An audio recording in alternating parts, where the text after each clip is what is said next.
Hey, welcome to Bot Camp. I am so happy to have you here. I can't even tell you in words. It's going to have to be an interpretive dance, but maybe you don't want to see that. Anyway, welcome to the class. This is going to be a great class. I have many videos packed full of information for you. I have VIP access to me. I want to clarify about that too.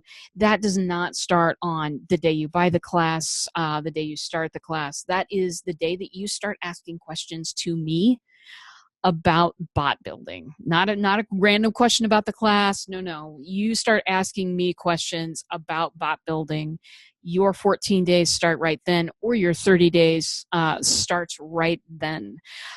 So the clock is not ticking the second that you purchase this class. I just want to make that super clear.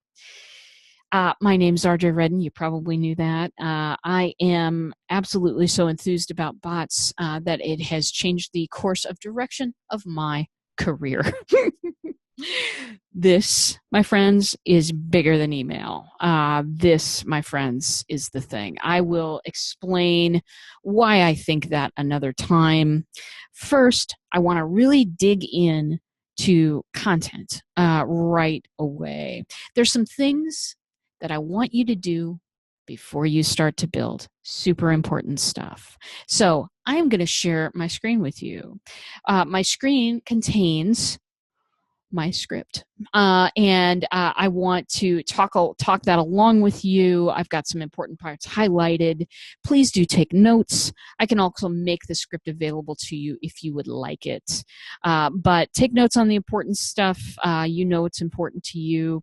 And with all of that said, let's do this thing. I will now share my screen. All right, my friends, here we are. So, want to brainstorm a little bit. I have been brainstorming with friends of mine. I've been brainstorming online, thinking about all of the different ways that people can use bots. Now, I'm a coach myself, so some of my examples tend to come from that area of the world, but I also have been dealing with product-based businesses, and they think very differently about these bots. And so let's do some brainstorming together on what's important about this, what you can do with the bot, and what you want your first bot to do. All right, very good. So first of all, what is your purpose with this bot? What are you trying to make happen? I want you to know that the most important thing that happens within these bots is connection and conversation. It's all about connection and conversation. There is a video a little bit later on that talks about, Facebook and the terms of service and what to avoid. One of the sentences in there is so very important. They want to create a place where people can connect and message the people and businesses they care about. If you are more interested in making a sale, or making the next sale, if you're more interested in that than having a conversation and creating a net connection with somebody, this Facebook bot stuff might not be for you.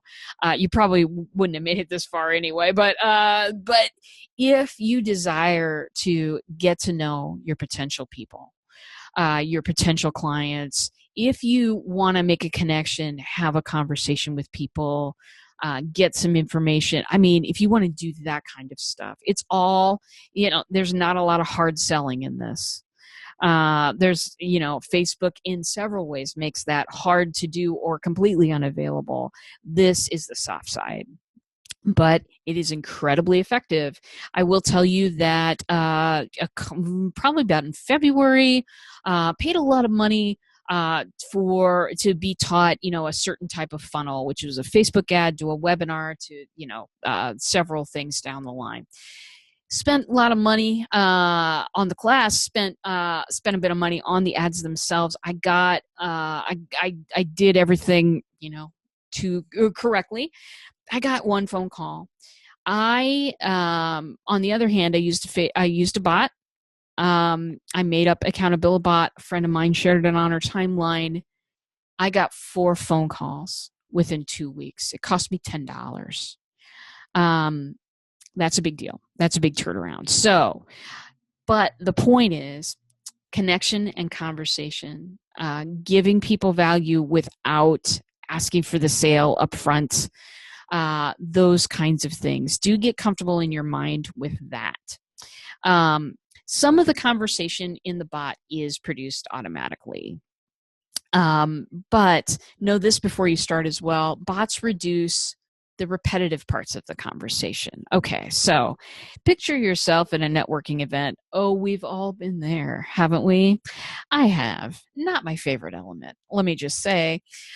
There is a certain amount of small talk and conversation that you repeat to every single new person you come across. Wouldn't it be cool if you could get all of the repetitive parts on autopilot and just talk to the interesting people?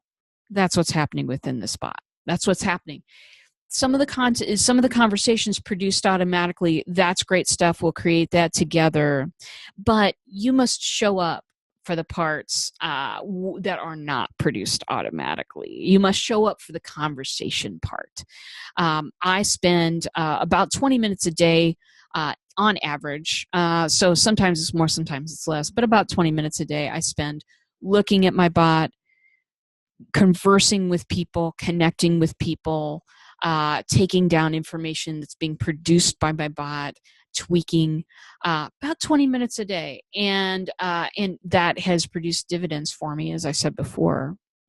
So yeah, that's the part that pays off, is the actual conversations that I have with people. So very good. Having that as your mindset, let's move on to some of the things you can do with your bot. All right, lead generation, obviously, right? Getting new people in. Many of you run Facebook ads. Maybe you run them to your group. Maybe you run them to a class. You probably run them to a number of things. You can also, and we'll cover this in a later module, you can also run them right into a bot. So bot, great for lead generation. You don't have to run a Facebook ad either. You can take the link and spread it across the earth. You can put it in your Twitter profile. You can put it in your email signature. You can put it on, you can embed this stuff on your webpage. You can plaster the earth with your bot if you want to as well. So great for lead generation.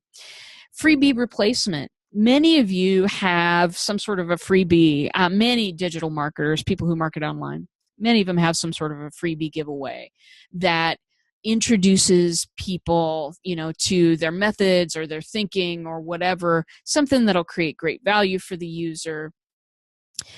The delivery system for that is generally email, in which people have to put in personal information, then they have to go click the thing in their inbox and, confirm that they really want this and all of that kind of stuff.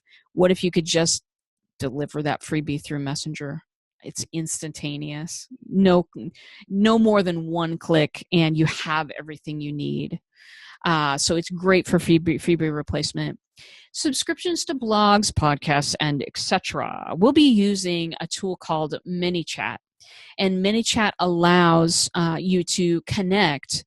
Could be your Facebook posts, could be your Twitter, could be an RSS feed that connects to a podcast or a blog or a live stream show or whatever it is. You can connect. Automatic communication to these bots as well. So in other words, it would automatically post as a message to the people subscribed to your bot, hey, there's a new podcast episode out. Event registration. I have used this myself. I held a workshop on bots, the chatbot workshop. I held 2 of them and invited people. Some people I invited through the email, some people I invited through the bot that I was running, and I was able to gain information about the people in attendance, and I was able to gear both presentations toward the people that were sitting there with examples that they wanted to hear, all because of this chatbot. It was fantastic. Feedback. Absolutely. If you are running a mastermind group and you want to get feedback on how the process is going, or you want to keep them engaged, that is a great thing to do. I used feedback in Accountabilibot, and feedback. The way that I asked for it was, what's the one thing that you're taking away from this experience? And people answered me in a myriad of ways. It was very interesting, and I was able to tweak a couple of things in the bot because of feedback that I was getting through the bot. It was fantastic. Education courses, of course, my friends. You can deliver courses. You can teach people through a bot. Through my bot, I taught people about self-care techniques, meditation, Pomodoro, any number of things. So you can educate people through a bot. You can do online course delivery as well. I was thinking about doing that with this course, actually, but then it seemed like kind of a steep learning curve. You're doing the ABCs of bots, and I'm delivering it to you through a bot, and it just seemed like an awful lot to comprehend at once. So online course delivery can be done as well, however, for people who have a little more experience with bots. Client onboarding. So a lot of people have, a form for getting first-time client information, usually something that dumps into a spreadsheet. And then they can use the spreadsheet to calculate, I don't know, whatever they're calculating. It's fabulous stuff. ManyChat will not do that. You will not be able to export that information into a spreadsheet format. But if you don't particularly use the spreadsheet format, ManyChat is really great at taking some of this information in, that client onboarding. For me, when people onboard into my Facebook group, I ask them, what is that big dream they're chasing down? What do they need to do? What are they willing to do to get it? 3 or 4 questions. But those 3 or 4 questions are really, really revealing to me about, who this person is and where they want to go.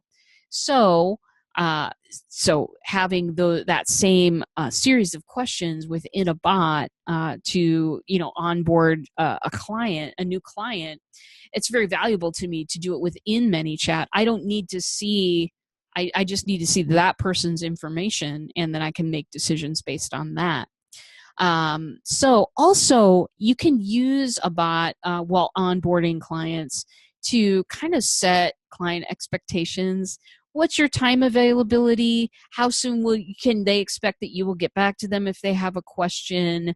That kind of thing. Remind people you're going on vacation, you're not going to be available for a week, that kind of a thing. How often they'll get messages from you, what those messages will contain.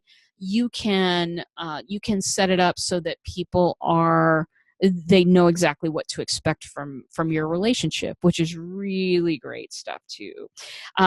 Before this, I've always been sending that. It's a ton of information. I've been sending it through an email, and which is good. It's good to have a hard copy. Sometimes people print it out, file it away or whatever, but it's also an option to deliver that information through a bot. Okay, replacement of email. Some of you are doing email really well. For me, I'm using it as a partial replacement of email. I get so much more engagement on a bot. There are times when an email works well, when I have a long story to tell.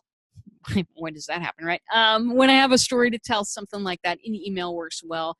But I am replacing much of what I was doing in email because the engagement's just so much greater over here.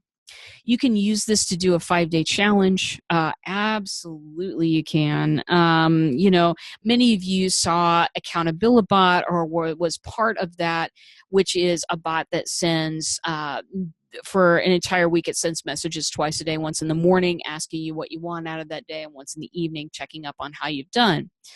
That was a 7-day challenge. I didn't name it that. But it was an accountability challenge. So running challenges, giving people different assignments to do every day for the challenge, and then getting their feedback. That is some great stuff. I've run many challenges in my group, and one of the biggest difficulties for running challenges is when you print the, give them the information on a worksheet. This is what I need you to do. Some people just get intimidated and they don't want to ask in front of other people. What does that mean?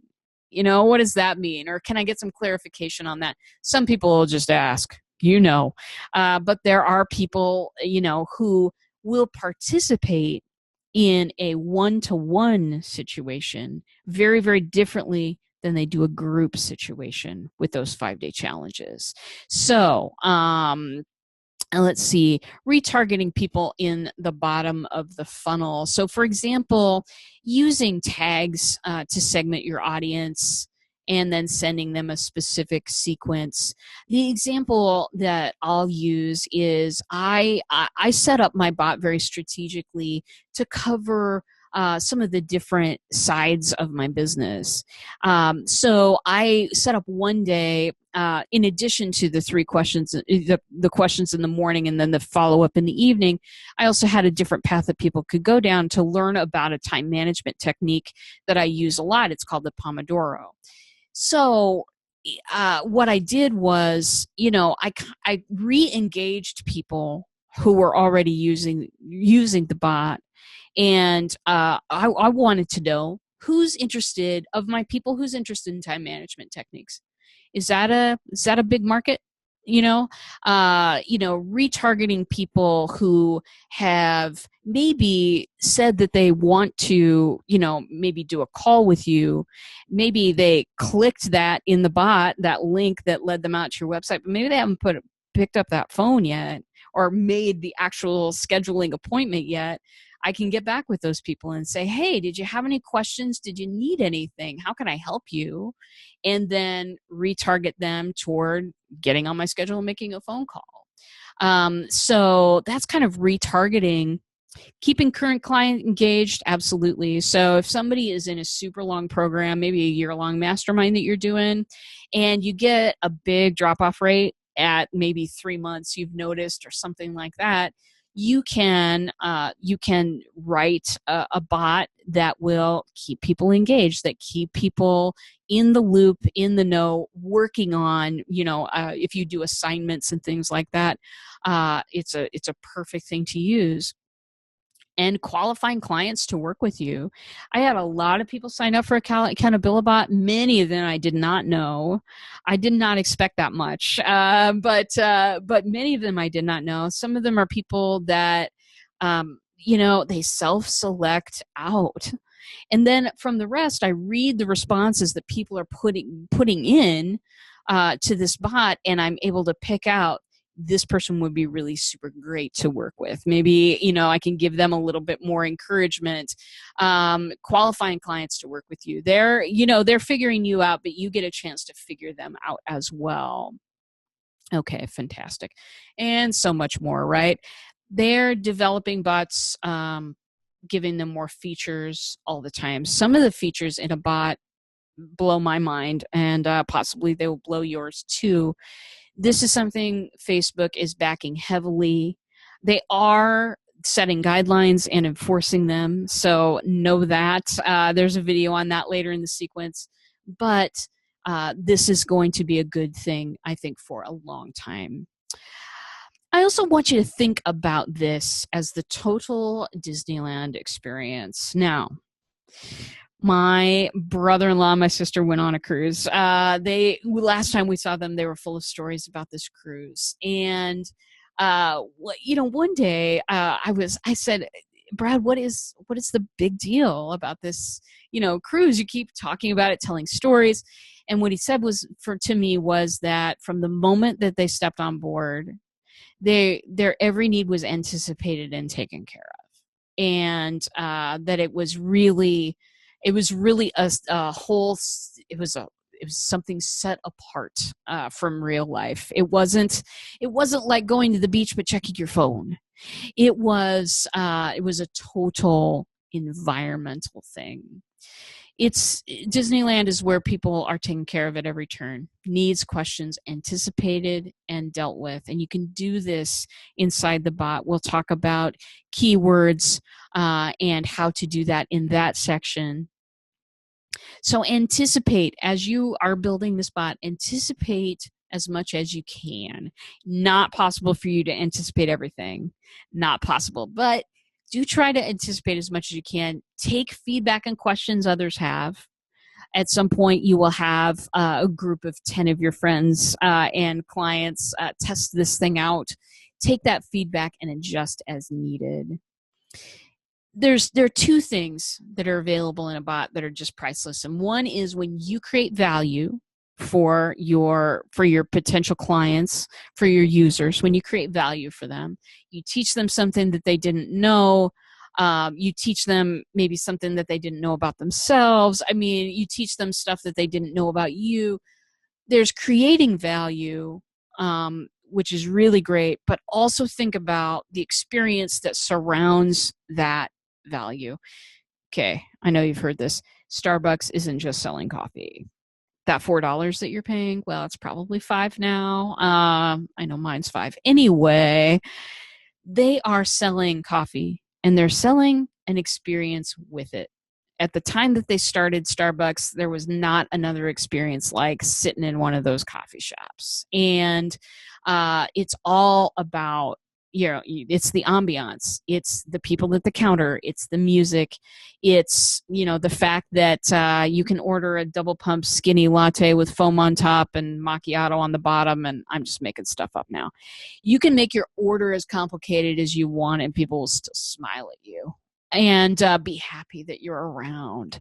The Starbucks sells much, much more than coffee. And in these bot situations, if you can make it so that you're creating value, but you're also creating a great experience around consuming it, people will come back and back and back. And that is what you want. Okay. So things to think about, before you start building the bot. Where are they gaining value? Aim to give them some kind of value with every interaction. Usually I say 5 to 7 day bots. Those are working best right now. Try to give them value every single day, every single time. And it could be a small amount of value. It could be just linking them out to a website that explains something further, or maybe your own website or something like that. Something to give them an experience. That is what you're looking for. So where are they gaining value? Aim to give them value every time they log on. And what's the experience that you want people to have while using your bot? Make them feel taken care of. Monitor the live chat. We'll go through doing that a little bit later so that you can see where people are having problems or questions. And this is where that, committing to maintaining your bot 20 minutes a day comes in. So, fantastic.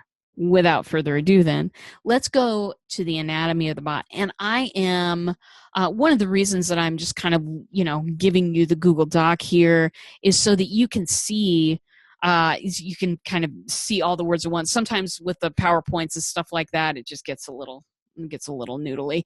Anyway, I'm going to introduce some basic glossary terms here that are going to be important for us going forward. So anatomy of a bot.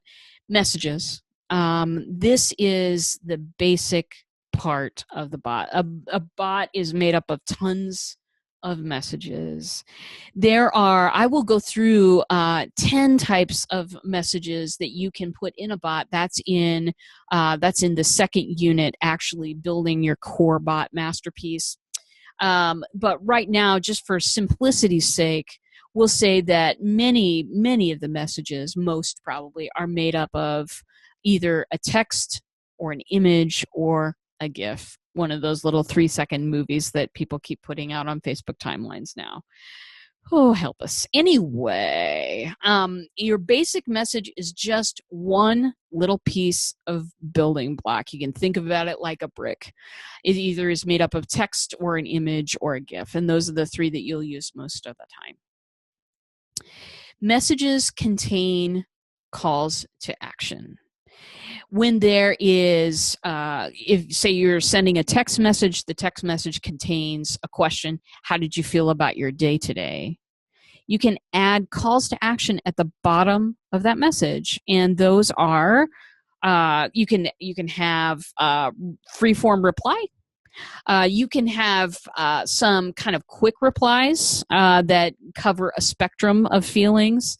You can choose to do any of that, but the calls to action are those buttons that make a user respond to you or make a yes or no choice. Buttons use if-then logic. Now, don't let that scare you. It's a little computery, isn't it? Here's what it really means. If this button is clicked, then the user will go down this path. Maybe they'll go to a website. Maybe they'll go to a message saying, oh, okay, I won't bother you with that information right now if you don't want to learn it.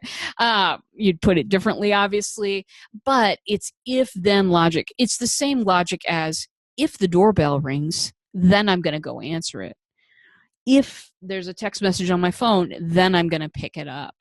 So it operates on the if-then logic, which is important to understand as we go forward. You're going to be using that if-then logic an awful lot.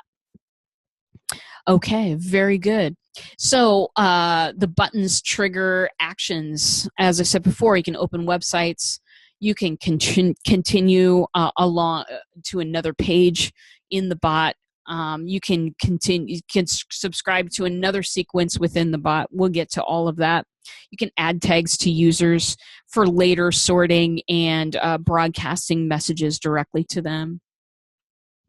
So the messages, there are generally about 10 to 15 text, images, or GIFs in what I'm calling a daily message.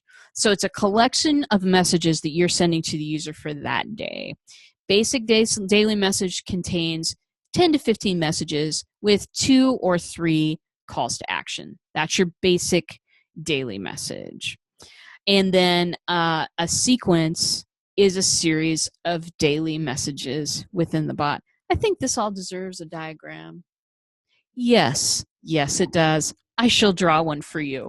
Okay, fantastic. So sequence is a series of daily messages within the bot. Your basic lead generation sequence, as I said before, it's between 5 and 7 days, usually one message string per day with calls to action throughout. Calls to action like join my group, schedule a call, share this bot, etc., etc. It's important for you to know that there is one bot per business page. So to create Accountabilibot, I actually did just create a page just for that. That there's also, I could also build a bot on my Queen Ninja Guru page, which is the page that I've been doing business from for the past 5 years or so. It is one bot per Facebook page. Now, does it have to be a business page? No, it could totally be a nonprofit page, a personality page, something, it can have another category. But what I'm trying to say is you can't tie a bot to your personal timeline. Won't work. To your personal messenger. Won't work. It has to be speaking through a company, a business, a personality, whatever it is. One bot can have multiple functions and calls to action, like a choose your own adventure. Now, let me scroll up a little bit. I built one bot. The functionality of it was to keep people accountable for the goals that they were setting for the week, or keep them accountable on the daily goals that they were setting, and it ran for a week. But that one bot had so much more functionality than just that basic functionality. So let me show you up here. Here's some of the things that you can do. Remember this? I used it for lead generation. I used it for event registration. I used it for feedback. I used it for follow-up. I used it for an awful lot of things. And I definitely used it for qualifying clients to work with me. Whoa, did I use it for that? So one bot I talk about just a single bot being built for a page, but you can add an awful lot of functionality. You can do many, many more things than just one thing with your one bot. Hope that's clear. If it's not, give me a ring. Okay. So anyway, let us go back down. Covered anatomy of a bot, and now best practices. Okay, this is what I have gleaned. This is battle-tested information, okay? So hope you enjoy it. First off, make sure it genuinely sounds like you. The last thing you want is this. You have been engaging people with a bot for an entire week. They're super excited about meeting you. And when they finally get on the phone with you or in a video conference, you have an entirely different personality than the bot. No good. No good. Make it you. Make it talk like you. The reason, use a friendly, familiar manner, add personality where it's appropriate. And not only to make it sound like you, but make it sound like you having a conversation. We'll go over the ways to do this, so don't worry about it right now. But one of the things that I have people do, look at the last, just pick up your phone, the last 5 people you talked to in Messenger. What were those conversations like? What were the size of the messages? How many messages did you transfer back and forth in conversation? Did you use this? Did you text it all, or did you send pictures, or did you put emoji on messages that people sent to you? Look at how you're talking to people already if you want to kind of get a feel for how your bot needs to sound in order for it to be genuinely sounding like you. Also, don't send formal and jargony language over Messenger. It just, it could be completely correct, but it's not going to bode well, because Messenger is a place for informal, friendly conversation. Not overly salesy, not overly jargony, not overly formal. So think about those things as best practices. You do want people to get to know the real you. After engaging with my bot, people are never surprised at my personality or the fact that I have green and purple hair. They're just not surprised at all. And that is where you want to get to be. So that said, making it genuinely sound like you is very important. However, do make it clear that they're speaking with a bot. Do make it clear. If you try too much to pretend that they are talking with a human, then they'll have the expectations that they're talking with a human, and their experience, they'll have a negative experience with it. They'll expect way too much. This is a bot. This is a bot that can answer certain questions, can teach you certain things, but it's not going to do as much for you. It's not going to understand you as much as a normal human would.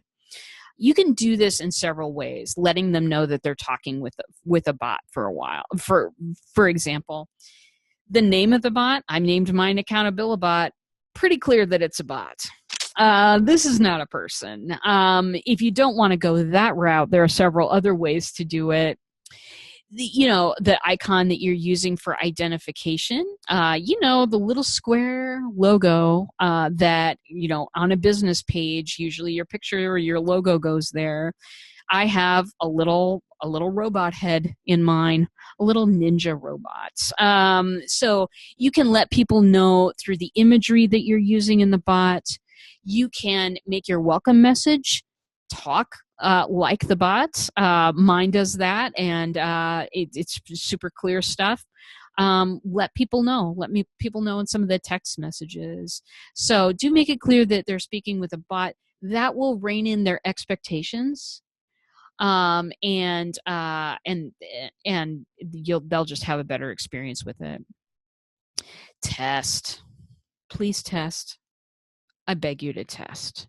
It's a little boring. I understand this. However, if you don't test some of these pathways, you're people are going to have a bad user experience. You just don't want that, because then that means that this was a waste of time. So right now, the only thing that you need to know about testing is when you're thinking about, if you're already thinking about launch date of the bot, want you to add in a buffer period of testing time, please, for me. It'll be fantastic. Anyway, yeah, put it on your calendar now so you won't be tempted to skip the step.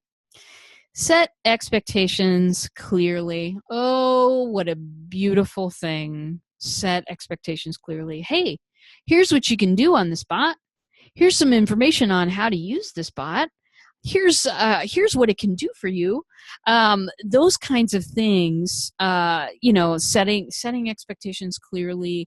That means that limits, what people think that the bot can do. And listen, if you can do 2 or 3 things really, really well, as opposed to doing 10 things sort of mediocrely, pick the 2 or 3 things that you do really well. For bots, they're so new out there. They're so new. People are just hearing about this stuff. You want them to have a great experience. You want them to have the Disneyland experience. They're only going to have that kind of experience if you set your expectations very clearly and do what you say you're going to do and do it well. Okay. Here's a rule of thumb. Best practice, 90 characters per message, which is about 3 lines on your mobile device. It depends on the width of your mobile device. So if you have a really small mobile device that just doesn't have a whole lot of width, go for the 90 characters per message. That's kind of the sweet spot. If you need to do the 90 characters stuff and you want to know like how many characters, all that stuff, use Google Docs or use Microsoft Words, highlight the characters you want, and it'll tell you how many characters you've got there, what your character count is. That will help you keep messages in that zone of giving enough information, but not making that text block so long that people skip it, because they do. All right, very good. Use the triplet rule as well. When I'm writing messages, I put a lot of variety in there. I will use usually text, maybe 1 text block, maybe 2, and then an image, and then a text with some button. I sprinkle it in there. As you're doing this for the first time though, do text, image, button. Just do that, repeat it. And then as you get more comfortable with the software, as you get more comfortable with building your bot, you can vary that up a little bit. But for right now, just use the triplet rule as a guide. Keep your bot conversational by including a button or response at least, my friends, every 5 messages. 4 is better, but 5, consider that your limit. Here's the reason. Even if you are varying your communications, you're throwing GIFs in there, you're throwing images in there, you're keeping your text messages short and sweet, if you don't allow that other person a chance to respond, that's like standing at the party with the guy who can only talk about himself. Sure, he's entertaining, but after a while, you begin to feel they're not really interested in you, and you go get something to drink. You do not want this to happen in your bot. So let your guideline be every 4 to 5 messages, ask your users a question and have them respond in freestyle, have them respond with a quick reply. We'll go over all this. Or have them respond by hitting a button. Do this. It will make your users' experience so much better. Okay, very good. Users don't like to read a wall of text. Hey, they want to have input. Give them a chance at least every 5 messages. But another best practice, when you link to something outside the chat bot, tell people they're leaving Messenger. Just give them a, hey, by the way, we're going to go to my website now. Click the following to get your video, to see the video on 87 ways to world domination, whatever it is. Just let them know. It goes along with that general guideline of letting people know what to expect, makes for a better user experience. You don't have to do it every time, but it's just polite. Okay, personalize. ManyChat allows you to add somebody's first name to the text of your chat, and I'll show you how to do that in a further module. This is a great feature. You're going to love this. Personalize it right from the beginning. Do it. Use their first name. There's also a full name feature that you can use. If you're doing business to business, you can do the name of the business page that you're talking to. You can do all kinds of things. Incorporate that information because it seems so much more personal. Personal is so what you want. You are in that person's pocket. You are. And you want to make your time with them memorable and awesome. Use their first name. And final best practice. Offer easy opportunities to summon a human to talk to. Sometimes people get a little confused. They get a little lost. You want to look out for these people. You want to guide them back into where you want them to be. And so sometimes with some folks, they just want to talk to a human. In AccountabiliBot, if you type the letters R and J together without any periods, it summons me. It tells me I have a question that I need to answer. If someone types the word help, it summons me and it tells me that I have some questions to answer or something to look after. So that is good stuff. Offering opportunities to summon a human to talk to.